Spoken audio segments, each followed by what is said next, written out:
और जो भगवा लेकर खड़े हैं उन्हें हर हर महादेव। सच कहूं यार, तुम लोगों ने दिल जीत लिया। ये भगवा लग रहा है जंतर मंतर भी कि जमीन की लड़ाई है, जमीन से लड़ी जाएगी, जहां तक लड़ी जाएगी वहां तक लड़ेंगे। और दोनों हाथ बंद कर कर कहे ये देश ये देश छत्रपति के छावों का है, ये देश राणा के 80 घावों का है, ये देश वीर शिवाजी का है, ये देश बैठे हुए जंतर मंतर पर हर हिंदू का है। इसीलिए कहूंगा कि ना कोई दूरी ना कोई खाई, हिंदू हिंदू हिंदू हिंदू।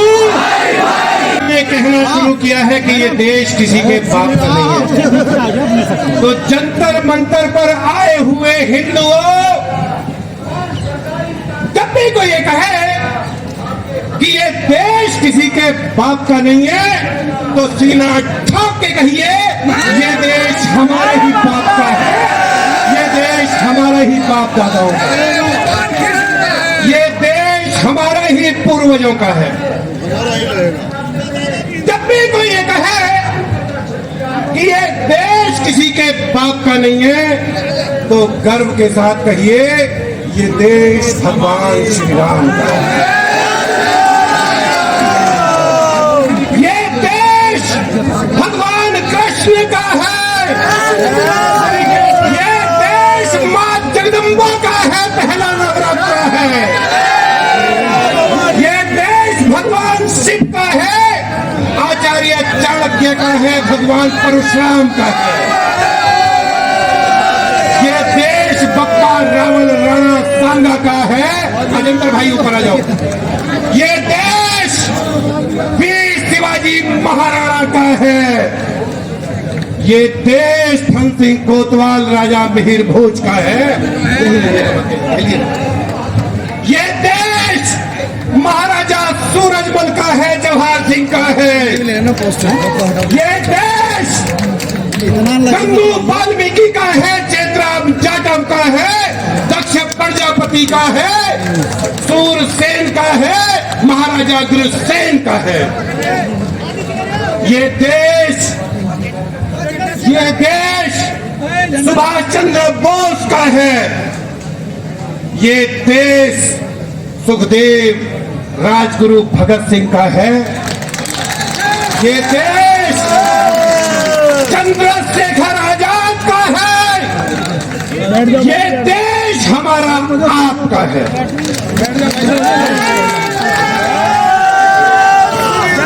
हम जिएंगे तो इसके लिए, हम मरेंगे तो इसके लिए, और आवश्यकता पड़े जो कि पड़ेगी तो हम मारेंगे भी इसी के लिए।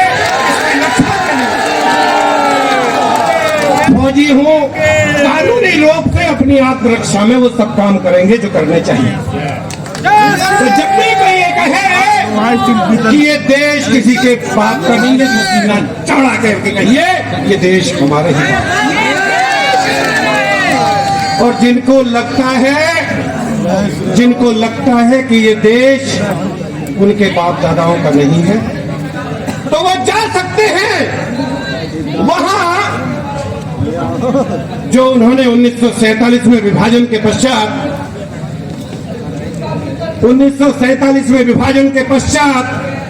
जो बना लिया हिस्सा, वो जा सकते हैं वहां और रह सकते हैं तब तक जब तक ये जातियों में बटा हुआ हिंदू एकजुट होकर पूरे देश का हिंदू बनके उस हिस्से को पवित्र तिरंगे, पवित्र भगवा के ध्वज के अंदर में नाम मिला ले, तब तक वो वहां रह सकते।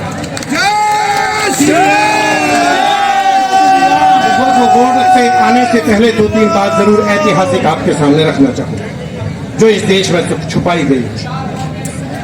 इस देश पर पहला इस्लामिक आक्रमण कब हुआ किसी के ध्यान में है?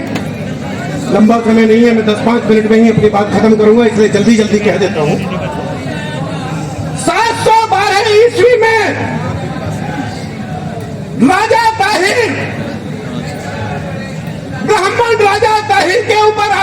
हुआ, सिंध के ऊपर आक्रमण हुआ। मोहम्मद बिन कासिम जो अरबों के सेनापति, 15वां सेनापति था, 14 मार के भगा दिए थे, वो भारत पर आक्रमण करता है, वो सिंध पर आक्रमण करता है। कोई राजा, लोग उसका साथ नहीं देते, उस युद्ध में राजा दाहिर मारे जाते हैं। और उनकी दोनों बेटियों राजकुमारी सूर्य देवी और राजकुमारी परमाल देवी, दोनों को वहां से घसीटते हुए अरब के खलीफा तक ले जाए। वो सब कुछ करते हैं, बहन बेटियों के साथ दुराचार होता है, उन बहनों ब्राह्मण पुत्रियों के साथ, उनके साथ वो सब कुछ हुआ। बावजूद उसके उन दरिंदों का पेट नहीं भरा, उनको घोड़े की पूंछ से बांधकर तब तक घसीटा गया जब तक उनके प्राण पक्के न हुए। ये इस हिंदुस्तान में ये बड़ा गंभीर विषय है, इतिहास ने छुपाया है। लगातार नहीं, अभी लगातार आक्रमण हुए, अगले 250 सालों तक जो आप लोग यहाँ बैठे हो, आपके पूर्वजों ने लड़ाइयां लड़ी। हर घर में उस क्षेत्र में विधवा थी। 11वीं शताब्दी के शुरू में 1025 में राजा ताहिर सोमनाथ के मंदिर पे महमूद गजनबी ने आक्रमण किया। उसने आक्रमण किया, 1.25 लाख हिंदू वहां मौजूद थे, मेला लगा हुआ था। उसने आक्रमण किया, लोग बैठे रहे, सिमटे करताल बजाते रहे, ढोल मजीरे बजाते रहे। उन्हें लगा इनसे राजा लड़ेगा, उनसे सेना लड़ेगी, जिनका काम है लड़ना, जिनका काम है मरना, या भगवान भोलेनाथ हमारी रक्षा करेंगे। अरे भगवान भोलेनाथ उसकी रक्षा करते हैं जो अपनी रक्षा स्वयं करना प्रारंभ करते हैं। भगवान ने कहा, हे अर्जुन, उठा डांडी, युद्ध लड़, अधर्म का नाश कर, धर्म की स्थापना कर, कर्मण्यवाधिकारस्ते मां फलेषु कदाचन। हमने उसका ध्यान नहीं किया, हमने पालन नहीं किया, नतीजा 26,000 हिंदू श्रद्धालु मारे। मैंने इसलिए बताया, अगर हम अपना कर्म नहीं करेंगे, हम अपनी ड्यूटी नहीं करेंगे, हम सोचेंगे फला करेगा, राजा करेगा, मोदी करेगा, योगी करेगा, हेमंत बिश्व शर्मा करेगा, वो तो जो करेंगे वो करेंगे, लेकिन ये काम हमें भी करने होंगे। इसलिए मैंने उदाहरण और मैं देना चाहूंगा। उसी शताब्दी के अंत में एक दरिंदा भारत आता है, आक्रमण करता है दिल्ली पर। आप उसे हरा देते हैं, आप उसे परास्त कर देते हैं, लेकिन आप उसे माफ कर देते हैं, छोड़ देते हैं। वो 16 बार आक्रमण करता है, आप उसे 16 बार हराते हैं और 16 ही बार माफ कर देते हैं, 16 बार छोड़ देते हैं। कौन? 16 बार आक्रमण करता है, पृथ्वी उसे 16 बार हराते हैं, 16 बार माफ कर देते हैं, 16 बार छोड़ देते हैं। गौरी का एक बार दाव चढ़ता है और वो एक बार भी माफ नहीं करता। ये है समस्या। अगर ये समस्या हमें ध्यान में रहेगी तो फिर कोई दिक्कत नहीं। आपके पूर्वजों ने तमाम अत्याचार सहे।